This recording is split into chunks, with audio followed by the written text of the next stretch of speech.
In this video tutorial, we will build the grid that you see. It has several lookup columns, columns with numbers and text, and one column which renders images. The grid is built with MindFusion data views for JavaScript. This is our project folder. Currently, we have just one file in it, an empty HTML page. Let's open the project with Visual Studio Code.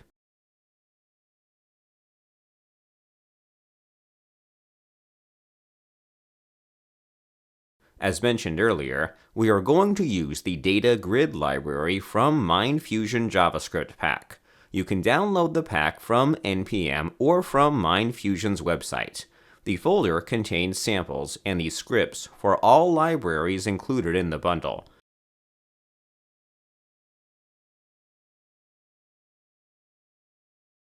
We copy this scripts folder to our players project.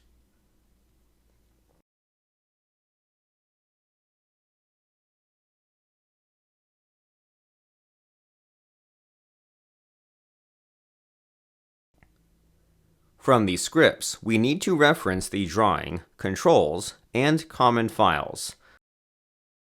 Of course, we need to include the data views file as well, because this is where the grid functionality is defined indeed.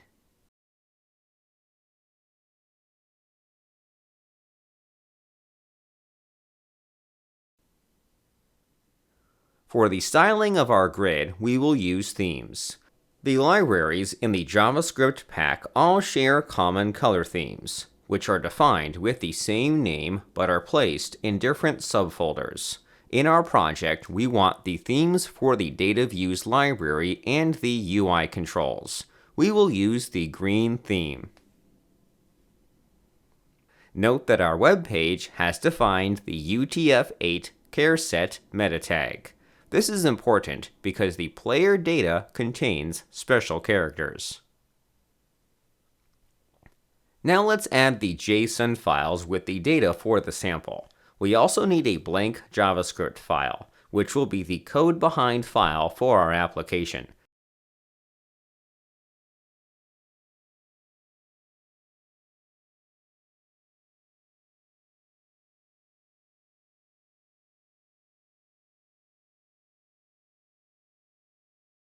The player data includes the index of the record, the player name and its team number, his height and country, whether he plays on the national team, his birth date, his club team, and the number of appearances he has had with this club. We also store an image of the player.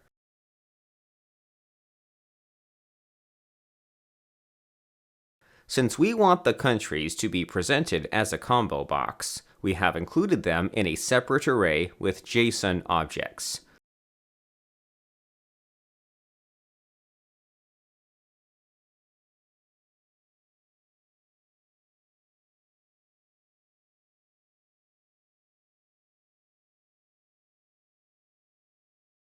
We must include both arrays, with the player data and the countries, to our project.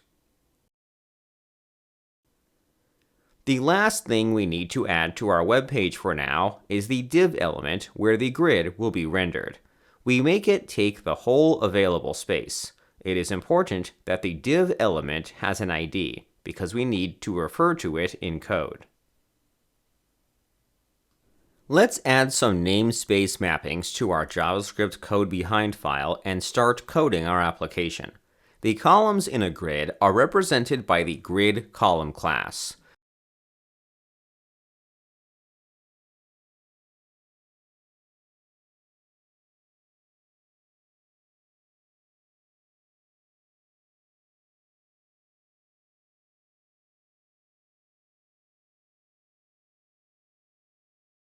The online documentation lists sample code which we can copy and adjust according to our need.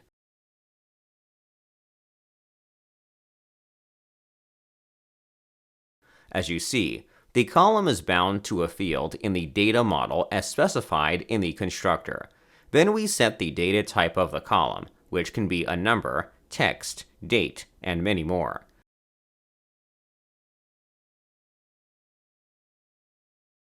The grid also has properties, which help you customize user interaction.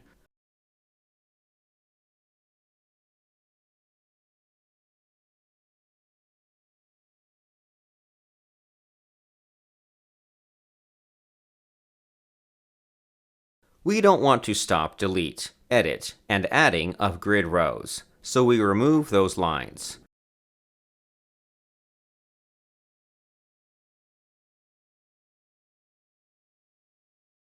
Finally, the grid model. It is bound to the data source for the grid. In our case, this is the players array.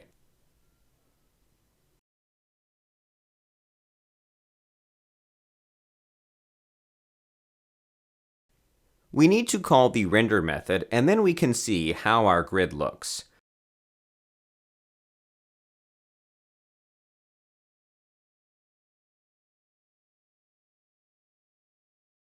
Here it is. It has just one column, but it renders as it should.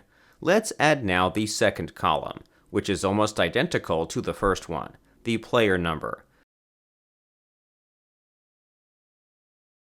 The code is the same. We just need to change the column name and the name of the data field.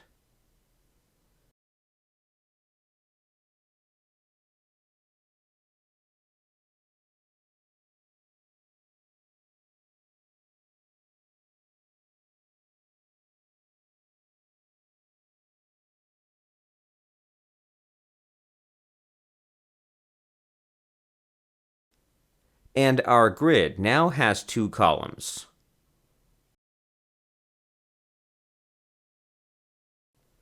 Let's add the next two columns. They are no different than the previous two, except for the data type. We have now a string type for the name and a real number type for the height. Now we've come to the interesting lookup type, which presents a select control for the user to choose from.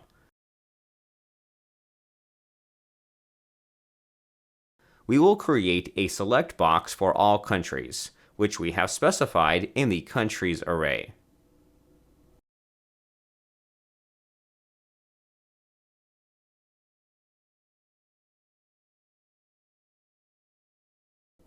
This is the code for this lookup type column. The interesting property is metadata, which is a map.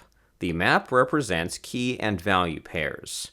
Our key is the values property of the lookup control, which we bind to the names of all countries from our list.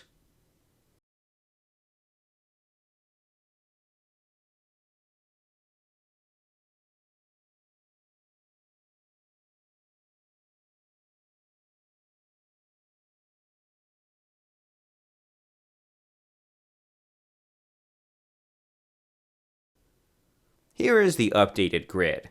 We can now choose a country from the list.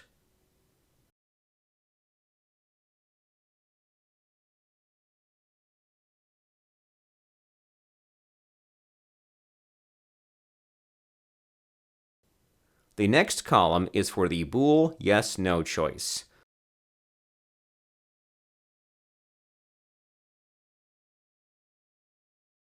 We also use the lookup data type, but this time we specify the possible values as a simple array.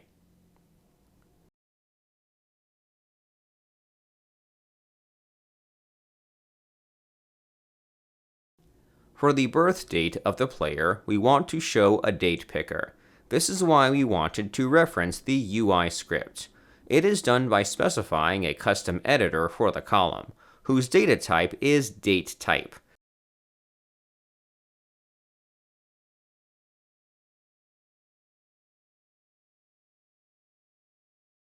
Now, if we click on a player birth date cell, we can see the date picker. We can easily change the time units by clicking on the calendar header. The next three columns repeat data types we've already used. We have a string for the team name, an integer for the number of appearances with the team, and a lookup for the position of the player. The array with positions is longer than the bool option, but it follows the same principle.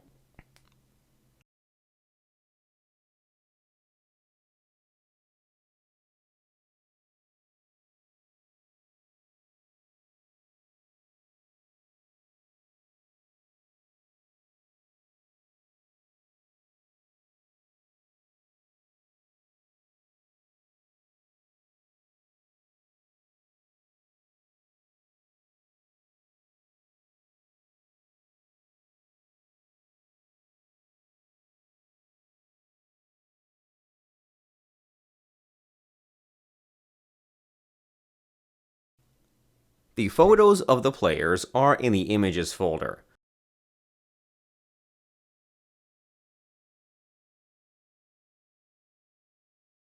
We will add our last column of image type. We create a list with the paths to all image files, and we set some properties of the custom image editor.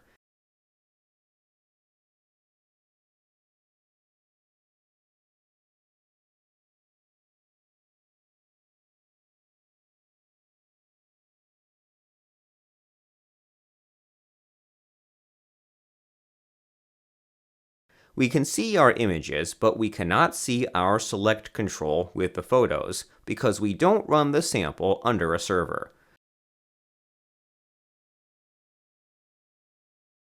The image editor needs a web server to load the images. If we render a static page, we can pick up the image from our local storage, which is also an option. And with that, our sample is ready. Thank you for watching, and thank you for your interest in MindFusion developer tools.